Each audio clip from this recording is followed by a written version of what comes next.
of the entrepreneurs. Good afternoon, everyone. Let me just start that again.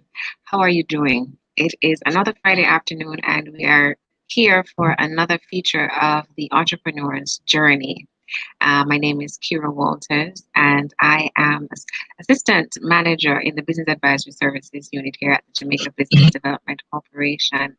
And as usual, I'm the host of the Entrepreneur's Journey. And today we get to have an engaging conversation with Jamaica's wedding planning royalty. And this woman is the head runner in getting the wedding industry formalized in a sense. And this woman that I'm making mention of, her name is Ophelia McKnight, and she is the founder and CEO of the Destination Collective. Good afternoon, Ophelia. How are you? Welcome. Good afternoon. I'm great. Thanks for having me. How are you? I am excited. I mean, the timing is right. June is wedding month, and it's really interesting to see what has been happening in the industry over the last year or so with, you know, everything, but particularly how are people managing in the romance wedding department, and how have you been doing given that this industry has been so severely affected. um, Well, it's been definitely an interesting ride, as you know. So, one of the exciting things is yes, June is wedding month. And I think a few weeks ago, we were still despairing about how and if we were going to be able to reopen in a bigger way and whether or not we were going to see the business begin to come back to us. And thankfully, after a few weeks of lobbying with the JHTA and the TPD to the government, we've been able to see some numbers going back up. So we are in high spirits. We're very, very grateful that, we've been able to engage the government on this and that they've supported us in reopening. I mean, our numbers for guest numbers went from 15 to 50 people at the beginning of this month. And then after the last update, we're now up to doing small events of 100 people. So that literally takes most of the weddings, most destination weddings are 100 and under. Over 100 is kind of the anomaly. So most destination weddings are going to be able to happen during this month and next month, hopefully. And that's pretty exciting news because, as you can imagine, we've had clients stocked up in our pipeline for the last year. Like, these are clients who would have connected with us in 2018, 2019 to get married in 2020. 2020 didn't happen. So they're getting married in 2021. And the thought of them still being able to stay in the pipeline and not be able to get those weddings out were despairing for a lot of us, because as you can imagine, we cannot open our calendars up to new business until we get these clients that are in our pipeline through. So we're excited. I'm very, very excited. Wow. Guys, I don't know if you guys out there are familiar with this woman that I'm speaking with. I mentioned that she is wedding planning royalty, but she doesn't even refer to herself in that way. She actually, I remember seeing somewhere that she said she's the wedding designer. Is that the correct term, Ophelia? You prefer to refer to yourself as wedding designer, or wedding planning still work? Wedding planning completely works for me. It's funny because that's really a thing in the wedding industry. It's like every couple of weeks, months, another title pops comes up. up. But I am, in essence, a wedding planner, and I say this all the time when I make that categorization, is that I'm a very functional, operational wedding planner. There are all kinds of different titles that are going out there. And wedding designer, I think, speaks to somebody who sees themselves more of a creative, and they're planning an experience and they're trying to do something different, a little more out of the box, etc., etc.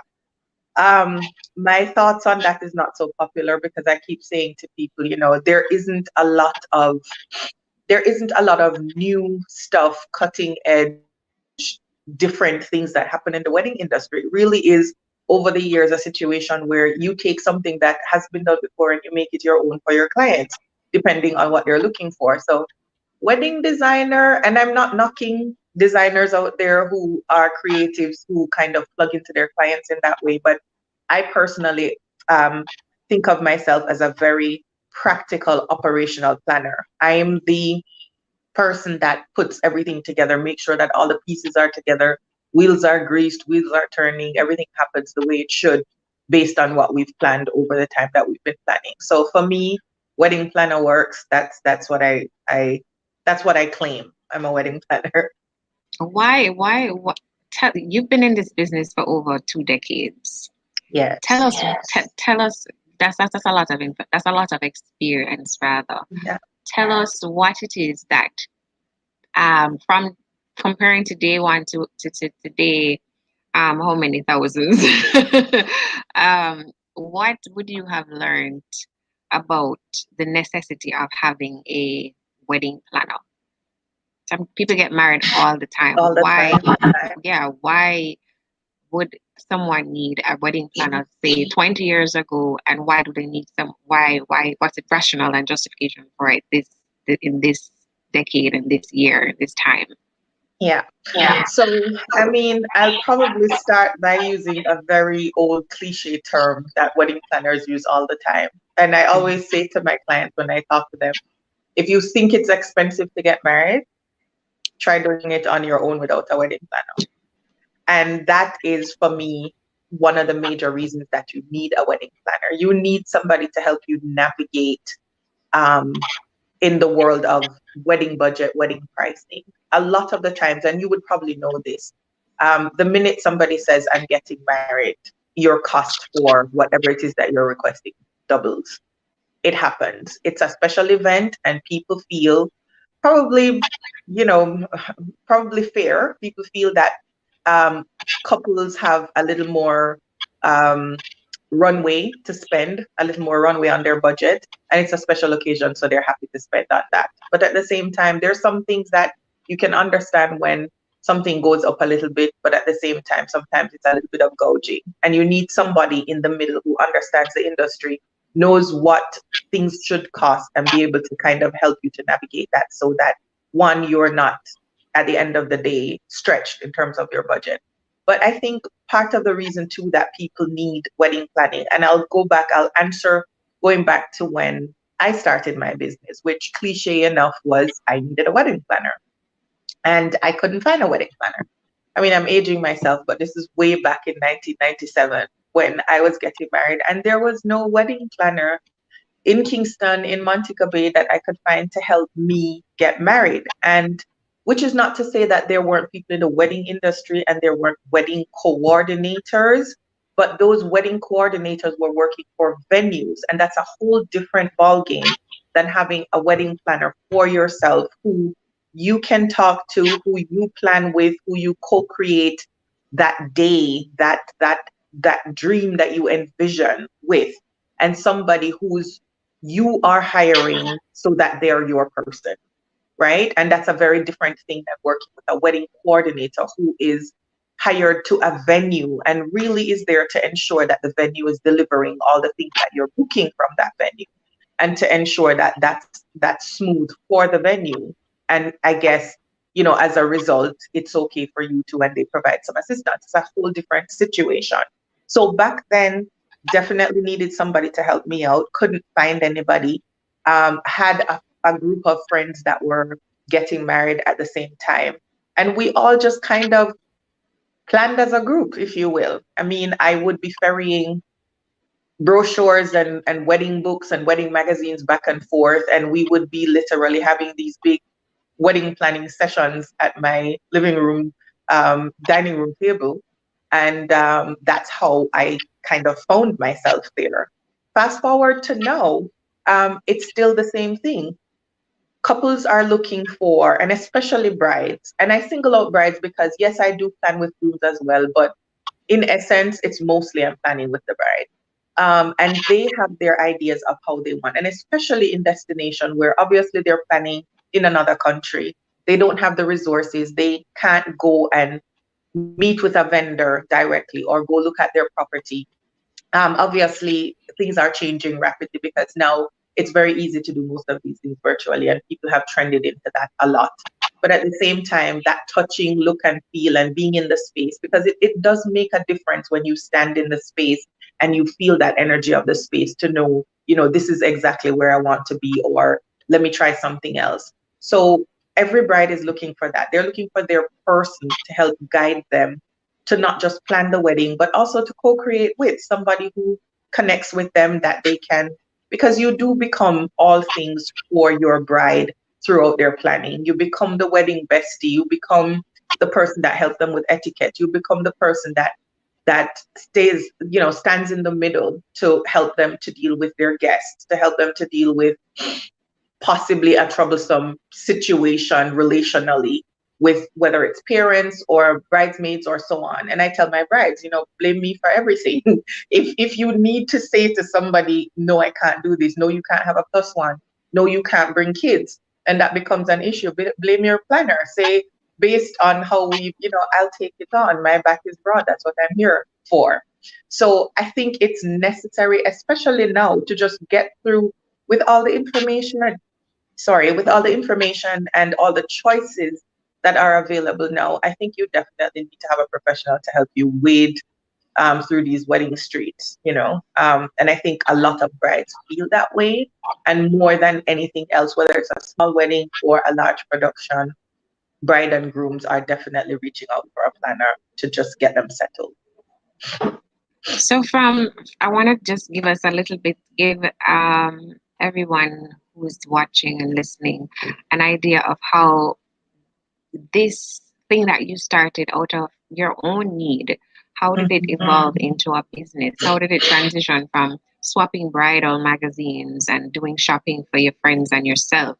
How did it evolve? How did it get into Destination Collective? That's definitely an interesting story. I mean, I think I always ask myself whether or not it would have turned out this way had I stayed in Jamaica, had I been planning the way that I started out planning. And to answer your question, I think the way things morphed is I migrated to Canada in 2000. And I think that was kind of the light bulb moment. I was planning weddings in Jamaica. So between 1997 and 2000, it was crazy. I was literally the first full year of planning. I did over 60 weddings. And I was just so exhausted. It just kept coming in because there was no industry. There were no other planners who were doing personalized planning services. And so the industry wasn't there. So everybody was just like, the referral business was coming in hard and fast. And so for that first year and a half, it was completely ridiculous. And I was totally tapped out. Come 2000, I migrated to Canada. And the issue there was, I thought, okay, hit the ground running, get certified. There was a certification body in Canada, WPIC, and I did a program with them. And I thought, okay, let me just get settled and do what I've been doing, and do wedding planning in Canada. Completely different kettle of fish, very different, just formal things that you would have needed to have in place, just how things operate, what the expectations are, and so on. And after interning with a few other planners that I had met in the program, and doing some work, I'd say for about 6 months or so, I kind of very quickly realized that this is not my wheelhouse. It's not my kettle of fish. I'm more of a free-flowing island girl. The formality of, creating, how do you say, proposals to clients and so on. And to be honest, at one point I was like, well, hold on a second. I'm the one that knows, like, why am I pitching or doing proposals to clients to get their business? It needs to be the other way around. I know what I'm about. You're looking for my expertise. And so a lot of it was very formal, very different. And I thought, this is really just not where I'm comfortable. And then it occurred to me, there are people who want to be married in Jamaica. And, when I would meet clients, or I would sit in on sessions, people would ask me, oh, so you're from Jamaica? Oh, I'd love to get married in Jamaica, but, and there was always like, but I would know where to start, but I don't know who to talk to, but I don't know who to call. And I thought to myself, okay, because I was still talking to clients in Jamaica who were on the ground, and it was difficult because it really didn't make any sense to be planning remotely on the phone with somebody who was in Jamaica and then having to fly down to do their wedding was costing them more than it really needed to. So then the idea of doing destination weddings, I knew Jamaica, I knew wedding planning, I had the venues, I had the information that somebody who was not in Jamaica would have needed to do a wedding in Jamaica. And I thought to myself, destination weddings is a thing. To be honest, a lot of that was more hotel related. So a lot of people who were doing destination weddings in the early 2000s were literally going direct to the hotels. They were doing hotel weddings. They weren't doing anything offsite, and that was their in. So I thought, that makes sense for me. So I became a travel agent. I got certified as a travel agent. So I'm certified with the Tourism Industry Council of Ontario and still am. And I thought, okay, well, this might be the marriage, pun intended, of the sweet spot for me to be able to service clients internationally who want to get married in Jamaica. So that kind of created that foot in the door. And so I reached out to the JTB. I started doing FAMs, which are familiarity trips to Jamaica from the point of view of a travel agent, just to see what was being offered and so on. And did that for a while and realized that there were clients who wanted that off-resort custom destination wedding experience that wasn't necessarily a hotel experience.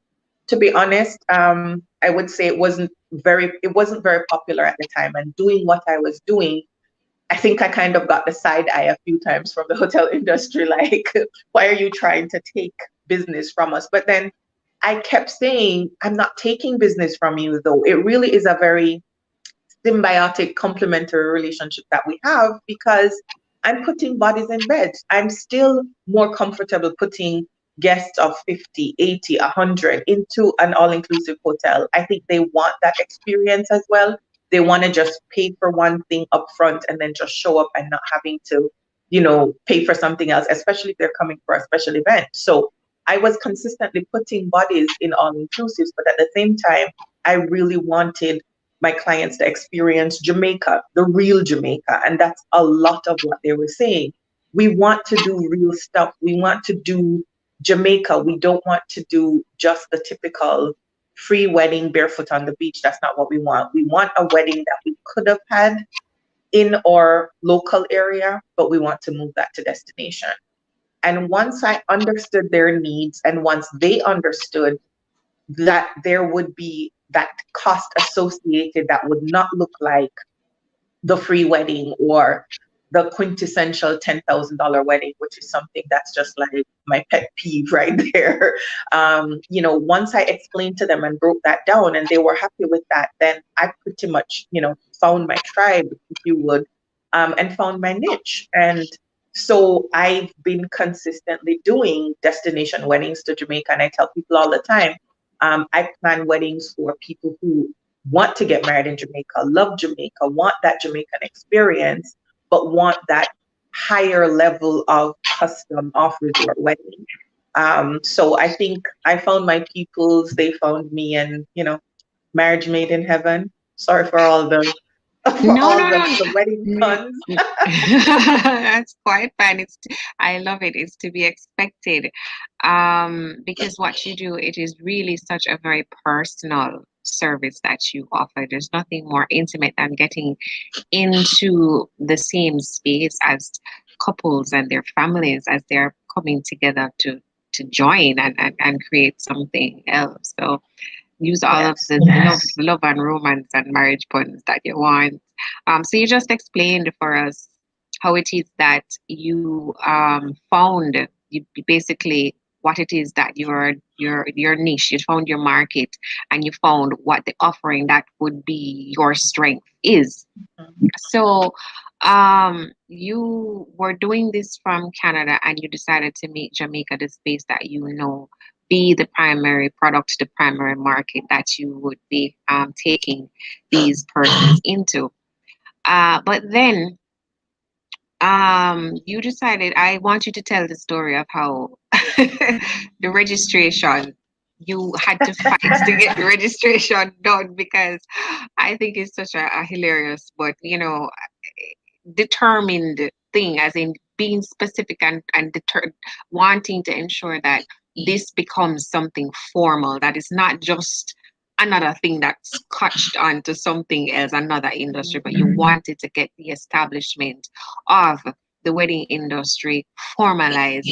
And I guess we could then get into how it is that you are so passionate about this that you've even founded the Jamaica Wedding Professionals Association. But tell us that story of how you went So into it was a few things. So, I always share with people that I am the first registered wedding planner on the island. And usually I get one of these really, because I think people look at me like, is that really a thing? But it is really a thing. I remember, so there are a few things. When I decided that this could actually work, and I started having people approaching me to help them with their weddings, I was like, you know what, let me protect myself. It's a very personal thing, like you say. And I certainly didn't want for any situation to ever happen that we would get into any kind of formal or possibly litigious situation. But I was, of course, very aware that that was a possibility. So I thought to myself, you know what, let me formalize this. Let me obviously remove the liability from myself and create a company that would do its own thing, protect itself and protect the clients that we're working with, right? So, and also at the time, just throw it in there that I was also doing a lot of my weddings at the then Hilton, Kingston. And at that time, my husband at the time was working at the Hilton, Kingston. So in order to maintain that separation as well, I said, you know what, let me go get registered. So I'm a business working with a business and not the wife of a director, working her business type thing. So that was important. I went to the registrar of companies downtown, and that was interesting because it took me weeks to register my business. So I don't know if you remember back in the day, it was a process. Like, you'd come in, they'd ask a bunch of questions, you had some forms to fill out and so on. And of course, in the area that it says what kind of business, or I guess probably who you were, the a lot of it was business owner, CEO, managing director, that kind of thing. But there was obviously nothing that said wedding planner at the time. So I said, I'm a wedding planner. The lady that I was working with, she said, that's not on the list, miss. There's no wedding planner on the list. So you need to choose something else. Choose business owner. I said, I don't want to be a business owner. She said, well, managing director. She's going to, I said, no, I want to be a wedding planner. I'm a wedding planner. That's my title. That's what I wanted to say on my business registration. She said, no, miss, there's nothing like that here. There's nothing. I've never heard of that. Salesperson, sales manager. And we went around and around. And you can imagine, I was quite frustrated and I was quite young too. And I was very determined. I was like, no, it needs to say wedding planner. So of course, at this point, I'm going to shout out my friend, Kareen Stanley, because Kareen actually, she's a lawyer and she used to work upstairs that building. And I remember leaving the building and bumping into Kareen outside. She was heading to lunch. And she was saying, what happened to you? Why you look so? And I was explaining to her how frustrating it was. And I said, I'm not going to be just a business owner. I wanted to say the title that I wanted because there's nothing here. This is an industry and we have a voice. And I literally, went on about it. I said, nobody is about helping people. And I don't understand why they can't make the change. So of course she said, all right, fine, I'll look into it.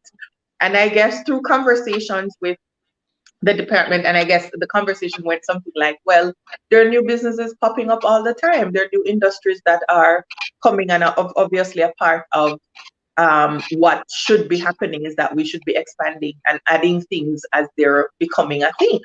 So I had to do some research and show pretty much that internationally, there was a wedding planning industry and so on. So long story short is that it got added.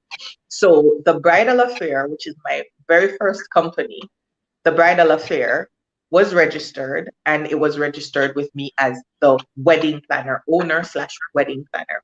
So this is why I tell people I'm the first registered wedding planner on the island, because there was no wedding planner in the list that they had to add it in when I got registered. So that's my registration story. And the bridal affair is still my company, meaning it's still my parent company. So that is the company that is also registered in Canada as my parent company. So I haven't given that up. It means a lot to me. It's a heart project. I just love the story because I don't know that you'd have many persons who would be so very determined or just I need to have this title because I mean they just say just yeah just register a business and that's it Yeah. but I think there was something in you that at that time even though it probably wouldn't have been as glaring that knew that an industry was there to be birthed and it Yeah. needed some formalization even at that point to begin that process to get it organized and synthesized.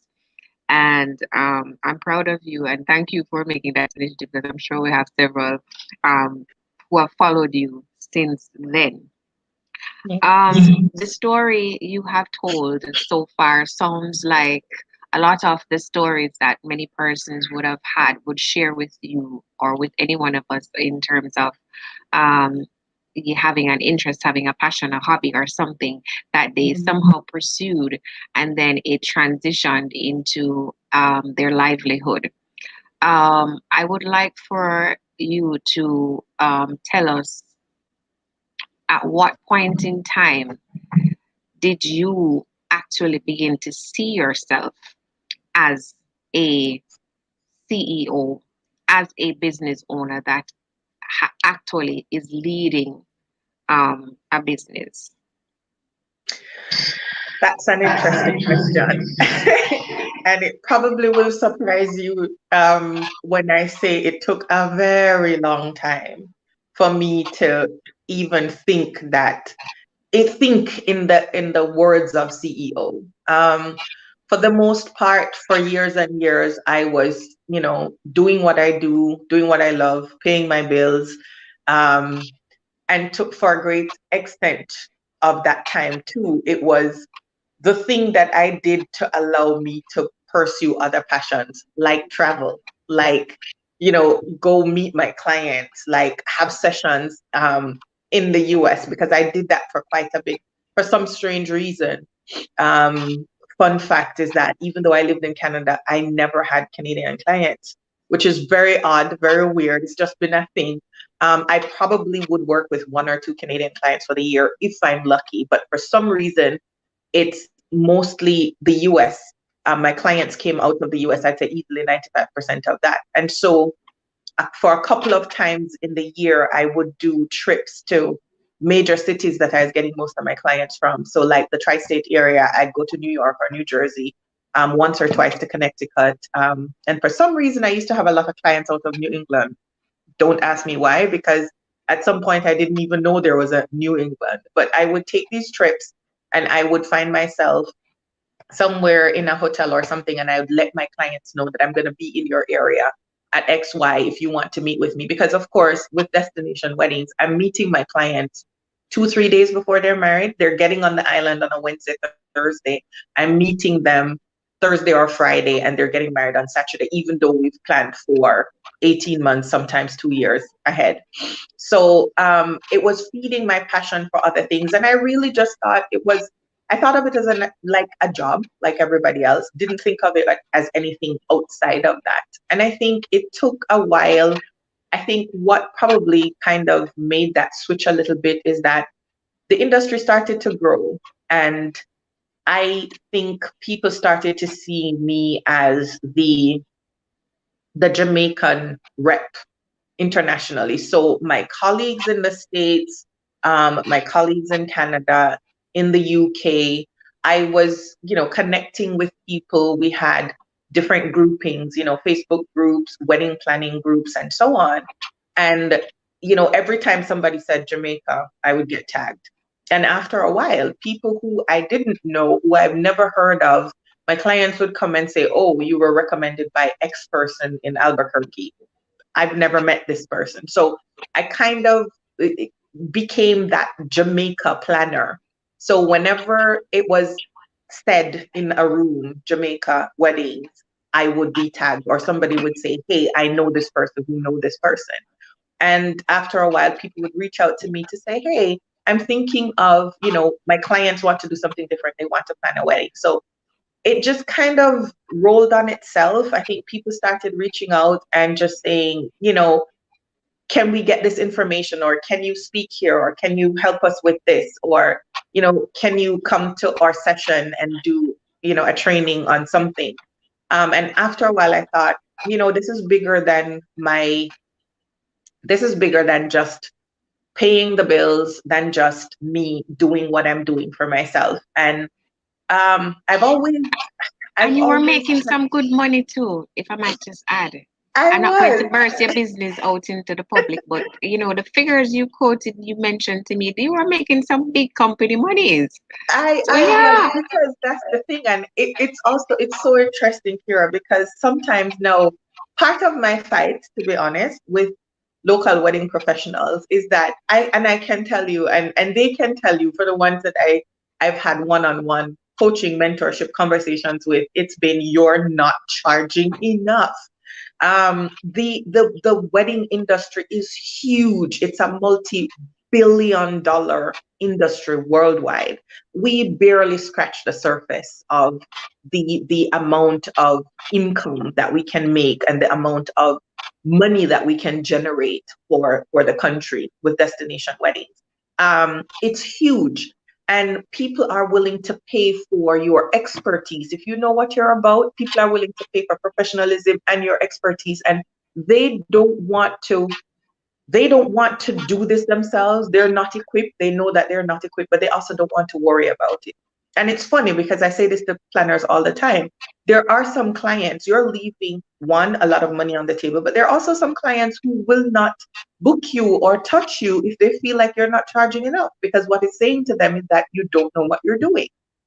And in this day and age, and when I engage my colleagues in, internationally, and I see what they're charging for local weddings, but then I also see what they're charging when a client books them for an international wedding, and it's so much more. So if clients are willing to pay colleagues, wedding planners in their local market internationally to take them into destination, and we're already in destination, we know the destination, we know wedding planning, so we definitely have a leg up. What do you imagine that they will pay for you to be local and for you to be engaging them and working with them? And I keep saying to people all the time, when not to throw about numbers, but when you're charging $1,500 internationally is what planners will possibly charge for a day of coordination or a month of coordination. And $1,500 is not on the scale at all for full service wedding planning internationally, at all. And when I bump into planners who are charging $1,500, $2,000, I'm like, what are you doing? How do you realize that you're working with this couple for 2 years, for 18 months? You're literally working for pennies per week. That makes absolutely no sense. So I said this week to another planner friend of mine. If you feel overworked, if you're doing too much, if you're taking on too many weddings, you're not charging enough.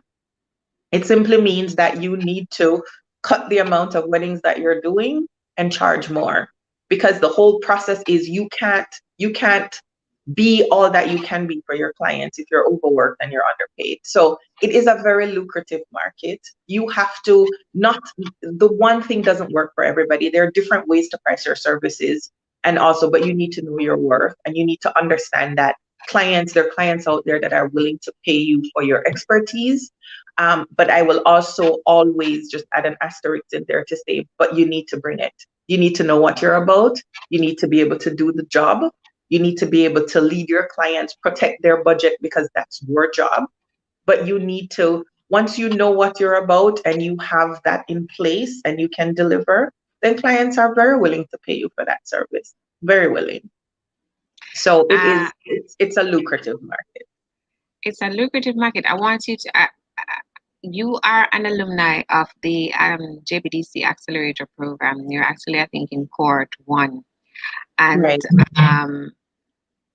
As you were speaking, I was just thinking about a lot of the similar challenges that some service industry entities, operations face is the whole issue of figuring out a business model that actually delivers the value, figuring out what their value really is, the value proposition really is, and then communicating that in a way that shows that they really know what they're talking about, know what they're doing, that they have it all together and they can deliver on what it is that their clients are looking for.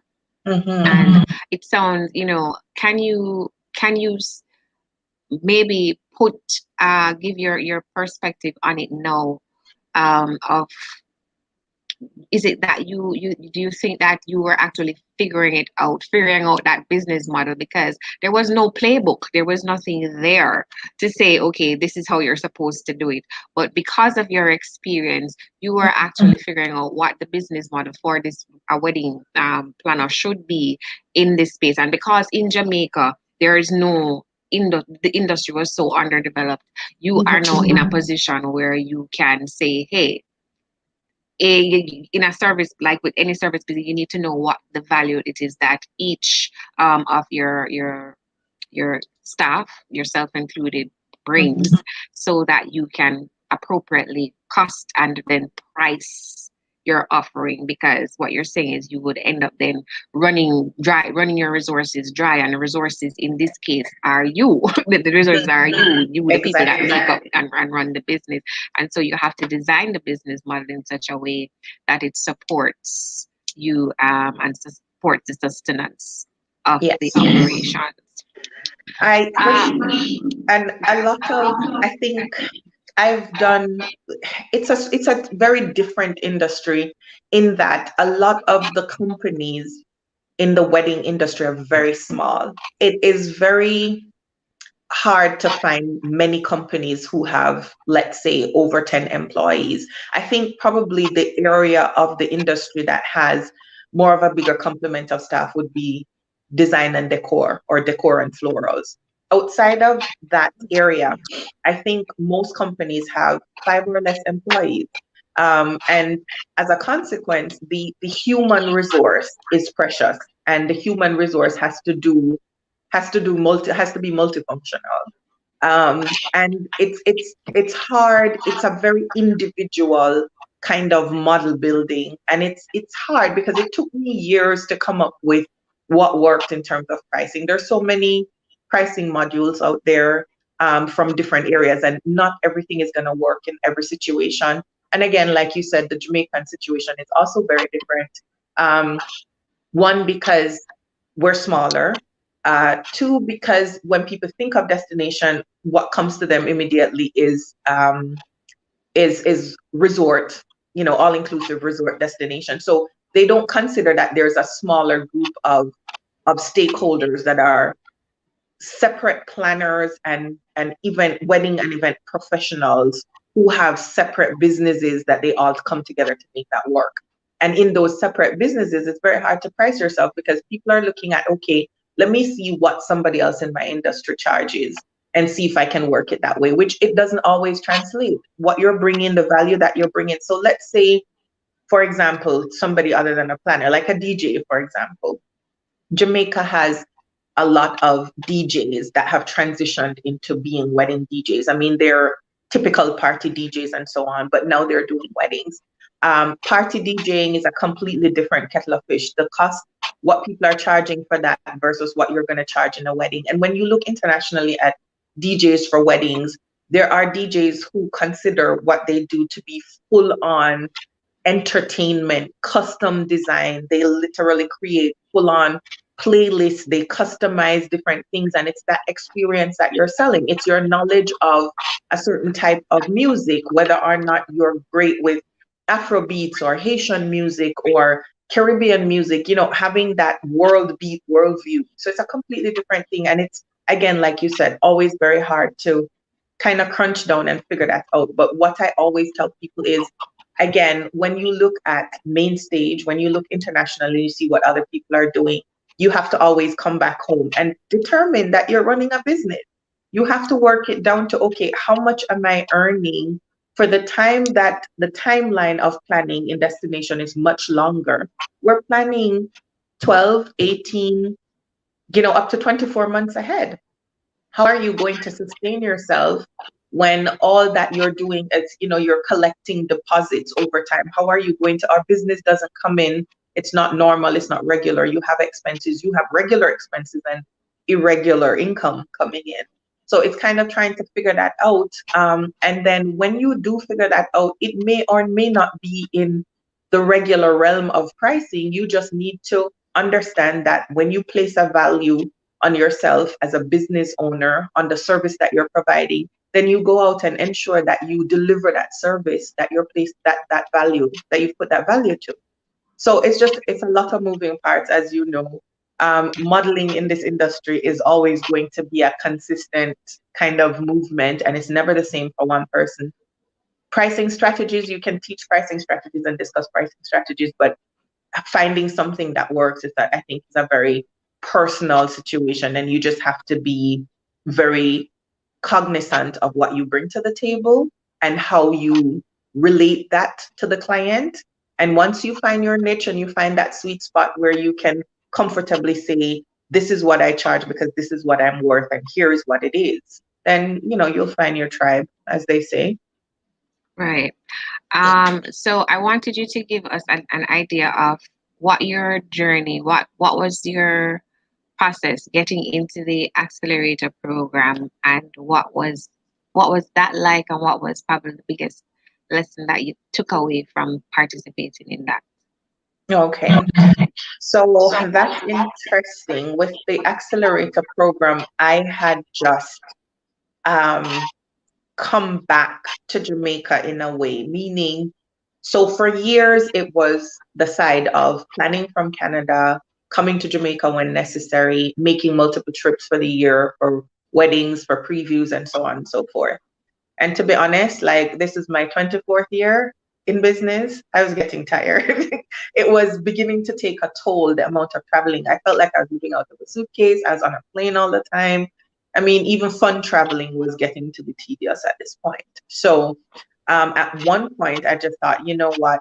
Things in my personal life were shifting in a way that allowed me to kind of flip the coin around a little bit. So I've always lived in two countries. I mean, I live in Canada, I work in Jamaica, and now I thought, you know what? I need to kind of flip that around so that the travel portion was a little less. So this was me kind of being back in Jamaica, doing other things, working with different entities, and just kind of seeing how I could, I would say, reposition myself and also bring what I knew to the local wedding professional market, just for, you know, through JWPA and stuff. So what my chef partner, actually, Ojijaja from Ashebre, who was also in cohort one, was the person that mentioned the program, because he and I had been talking about, you know, my coming back and what that would look like and how I would add value. And a big part of that was I felt like I'd been gone for so long that I didn't understand how to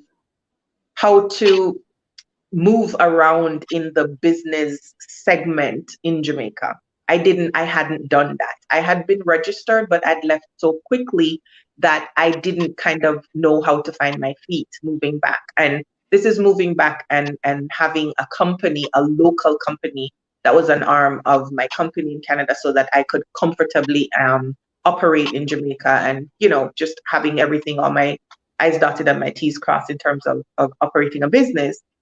So he thought that the program, and I think I applied like the week before the cohort closed, and it was a new program, so he didn't know very much about it. But he said, "Well, let's go see." And I think it's the best decision I made moving back in terms of my business. I did not realize that there were services like the JBDC available. I think I would have just kind of come back and bounced around and tried to figure it out. At that time, I had my lawyer, I had an accountant, and these were all like major expenses going out for just returning and just setting up. And what I didn't realize were that there were resources that could get you to not just understand what you were about and how things were and what you needed, what was necessary at the time, what you could wait to do, and also resources that could help you to get started slowly without, paying a retainer to an accountant, a monthly retainer for months that nothing happened and nothing was done, right? So it was for me huge going into the program and just kind of doing what I guess I should have done when I started my business and didn't do, coming back and having some experience doing what I was doing. So it made perfect sense. So for me, it was huge because it just connected the dots and it allowed me to see in a bigger way, kind of an overview kind of a way of how to set up my business and how to get things running. I've never thought that I would be the kind of business that would even be looked at for funding for that way. And so the pitching portion of our program and being in front of investors who were able to give you feedback on what you needed to do, what you weren't doing, what you needed to tidy up. And as much as I recognize that for our industry, and really to an extent, I've been a sole business owner for so long. I knew that probably having funding was not my end goal. I think I've just become very used to running the show myself and moving to the beat of my own drum. Having that oversight, I just not where I was headed, but being able to be placed in that space where I could see what was being looked at and kind of like almost give a little bit of a shake up of my business to say, really, are you running a business or is this still hobby or is this business? In terms of structure and what needed to happen and reporting and all of that. So it really showed me, this is what I'm really doing. This is what I'm capable of. And when I was able to step out of my business and look into it and say, oh my God, this is what I've been doing without even realizing what I've been doing. That was powerful for me as a business owner to just kind of step into that role and say, you are running a business. This is happening.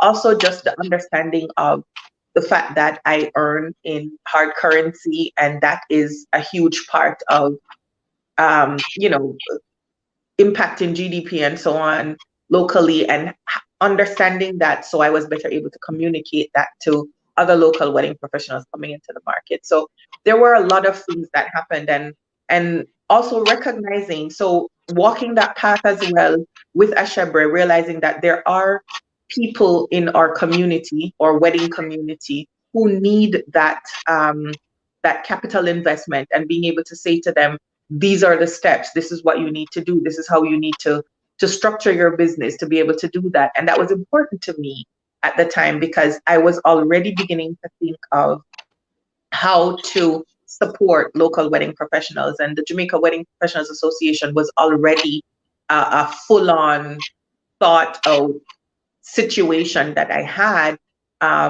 being able to connect with JBDC so that I could also bring that value to say, these are the resources available, these are the things that you need to do. Don't do it my way. Don't make all these mistakes. Don't wait this long to get to where you could start, hit the ground running. So for me, it was powerful. And I've consistently said to members of my industry, if you're just starting, wherever you are in your business, these are resources that you need to connect with. And so I'm hoping you've seen a little more of a trickle of wedding industry people looking for videos and engaging the JBDC, for resources that they would not have found on their own. Thank Thank you for the referrals. We appreciate it, and we hope that they do listen and come in. Um, Quickly before our time winds down, I want you to speak about, because you started out serving your customers. We're going directly business to customer relationship, and you have actually pivoted. You've been kind of speaking around it indirectly, but I want you to tell us what prompted the pivot to know where you are actually servicing um, business clients as well, Right. in a formal way. Mm-hmm. And just walk us through that. How and what that looks like, and what is that offering now? So what is Destination Collective offering now for B2C and B2B customers? Okay, so the Destination Collective brand is definitely B2C. We plan weddings for couples, international couples who want to get married in Jamaica. So, from soup to nuts, as they say, we do everything. We also provide travel services. So we completely work with our brides and grooms to get them from we're thinking of a wedding to actually executing their wedding. On the other hand, especially through the pandemic, with everything that has happened and just the idea of, oh my God, we're not able to do anything, we're not able to do weddings. So there was a lot of communication and engagement within the wedding community. And what I was hearing was that a lot of wedding professionals also wanted to bring their clients to Jamaica to get married. International wedding professionals, they wanted to travel with their clients. They were having that group of business, and what I was hearing is we wanted also that custom, high-end, high-level off-resort wedding experience for our clients. And we don't have that. We don't know where to start. We don't know what to do. So then that kind of sent off a light bulb to me to say, you know what, you can also service the sector of the wedding industry. So I engaged a few of my colleagues, and people had reached out to me, but then I also kind of walked out and I said, what would that look like? What would you need in terms of resources? And I was really, really shocked about what I was hearing, what they were needing. And I thought to myself, one, I obviously have the knowledge and experience to provide that, but two, in the way that they needed it. And I thought, all right, let me jump on that. So I've spent several months just looking at how I can assist other international planners to on the ground. I've always done destination management for other professionals, but now in a bigger way, specifically to what they want. I have created a B2B program under a new brand, which is a Wedding Business Coach Jamaica. And that is also servicing the international wedding community. I've kind of coined myself the destination wedding planners planner, because even the best of planners need a local planner in a destination where, to provide that support.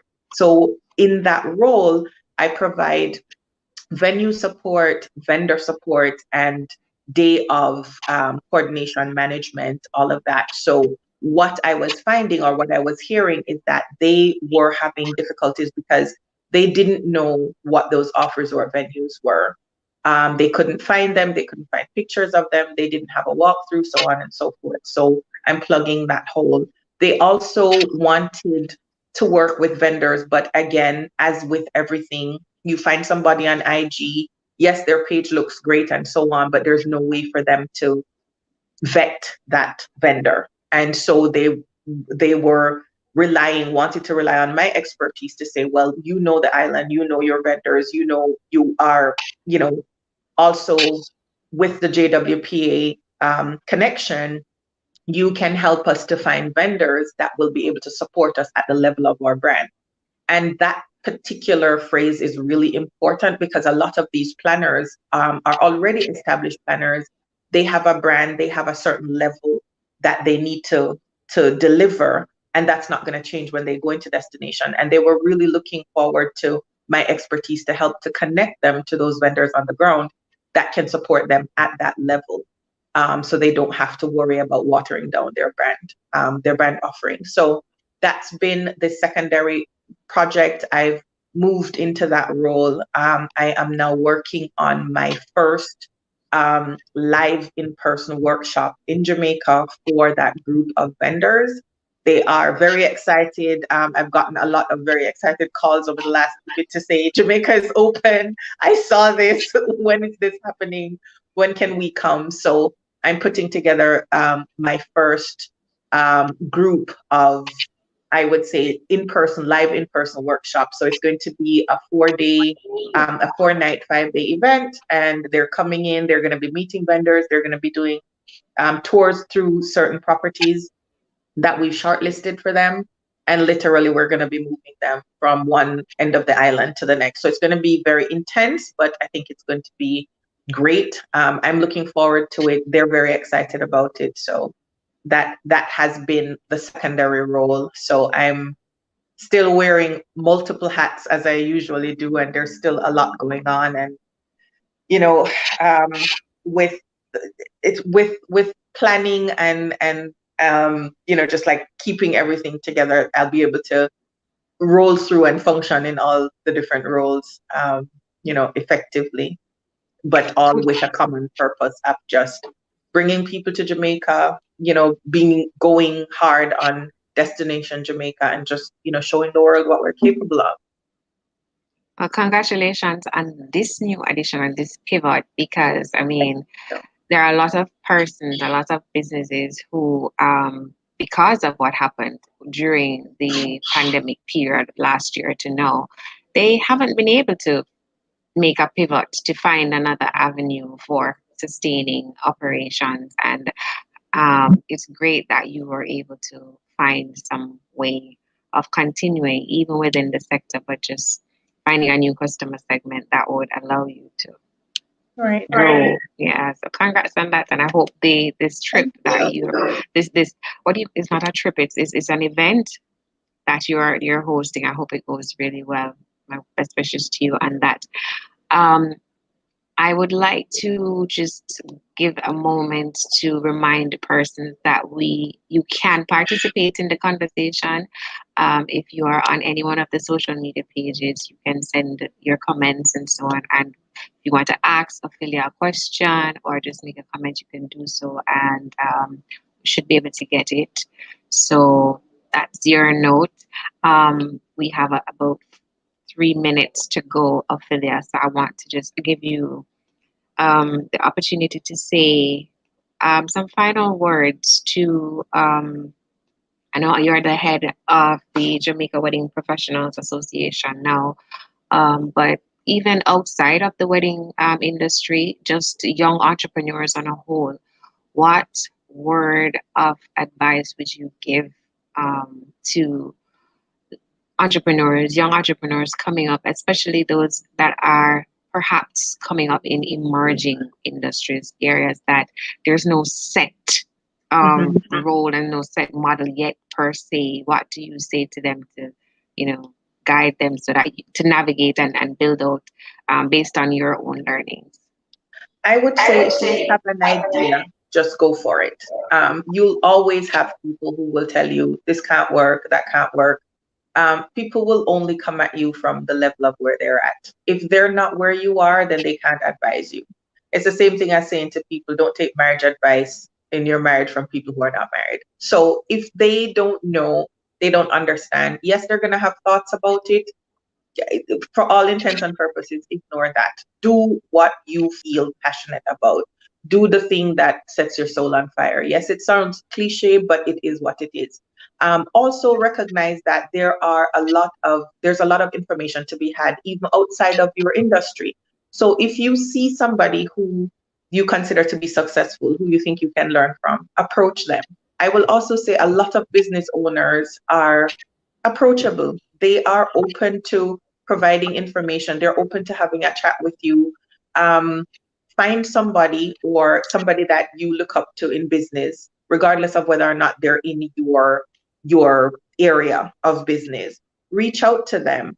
Yes, they might be very busy. Yes, they might say no 1, 2, 3, 5 times. Continue to reach out to them. Slide into their DM. Say, hey, as long as you and don't just do it kind of off the cuff. Sit down and figure out what you really want this person for. Write it down, put something together, then send a voice note or an email or a well thought out message so that this person knows that you're not there to waste their time, but you really want them, want a resource. The picking your brain and the let's have coffee conversation, that doesn't fly for very busy business owners. Do a thoughtful kind of connect and send that through, whether or not you have to go through their personal assistant or their office or anything.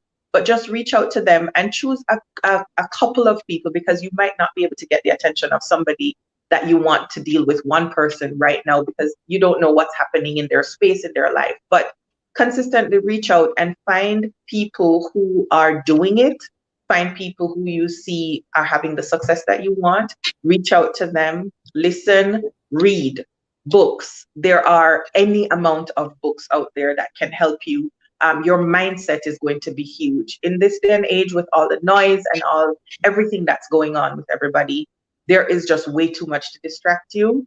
Get yourself centered with books about business, whether it's in something like Audible or you're buying your books, but get your mind right and be focused on what you want to do. Don't let anybody talk you out of it.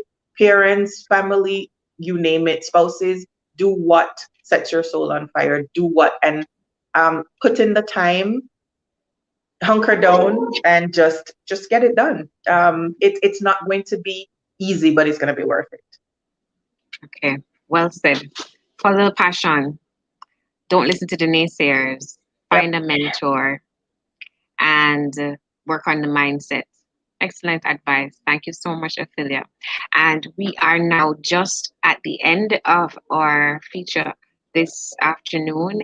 This has been it's a very informative, and I've learned a lot about the wedding industry from our conversation. I hope those listening would have benefited and have also taken not just what it is that you'd have said in your area, your field of specialization, but also just taking some of the general life lessons, the general business and entrepreneurial lessons that you would have shared from your experience. Thank you again, Ophelia. We've been talking with her. She's the owner of the Destination Collective. She's wedding designer, wedding planner, the first one here in Jamaica. She's also the head of the Jamaica Wedding Planners Association. And we want to just wish you all the best and encourage those listening out there as well that the Entrepreneur's Journey is a regular feature that comes at the end of each month, the last Friday in each month. And so just look out for us on social media whenever those notices come out telling you who is going to be the next feature, and join us here, engage in the conversation. It's an ongoing thing where we learn from each other, we inspire each other, and we support each other. So have a great afternoon and a great weekend to you all out there. And to you, Ophelia, many thanks once more. Thank you so much for having me. You're most welcome.